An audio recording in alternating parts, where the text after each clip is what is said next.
used Google Forms before? Very cool. So what I would do is I would have all my exit tickets as Google Forms, and then it immediately pops into, as soon as the kid hits submit, into a spreadsheet like this.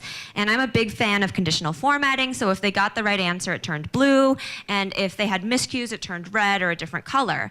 This did my teacher homework for me because it graded instantly all the formative assessments that came in as it happened, and I was able to same day differentiate, meaning if you're learning probability and the whole time you're looking at Miss Magiera and you're like, what the heck is she talking about? Is she speaking Korean again? I don't get it. I'm so confused.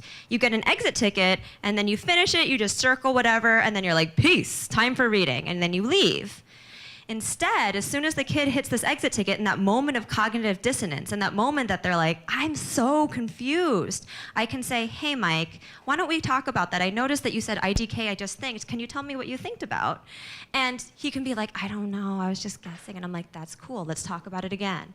So I'm catching them, I'm teaching them, assessing them, and differentiating them all in the same 50-minute period, so that entire assessment cycle is happening in one day. How many of you have heard of Dan Meyer? So if you think about math the way you normally learn it, it's a little bit like this.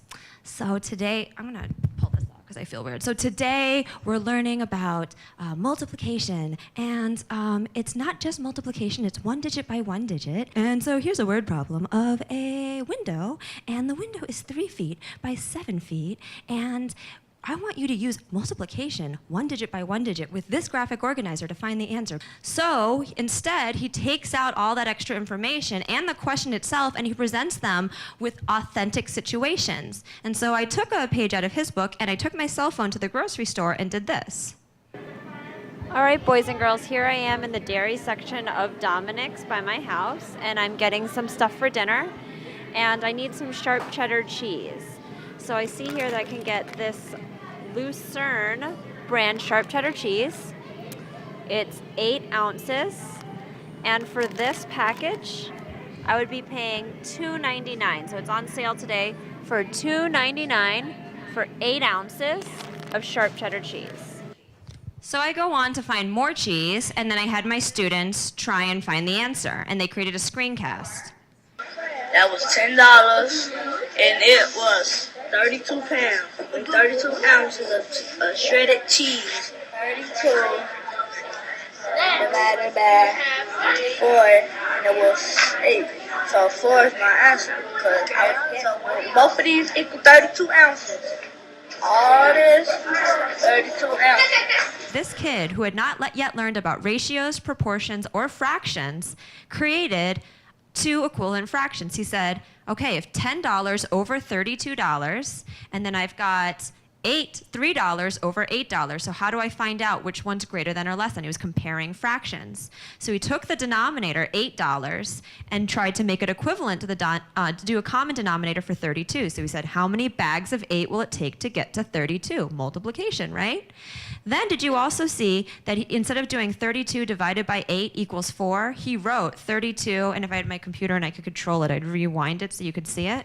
But he did 32, 4, 8. He put the quotient in the middle. So this kid thinks algebraically. He was thinking, here's a variable, I need to solve it. Did he call it a variable? Did he call it algebra? No, but that's how he was thinking. He was also a visual learner. Did you see all those beautiful bags of cheese? They were lifelike. It was amazing.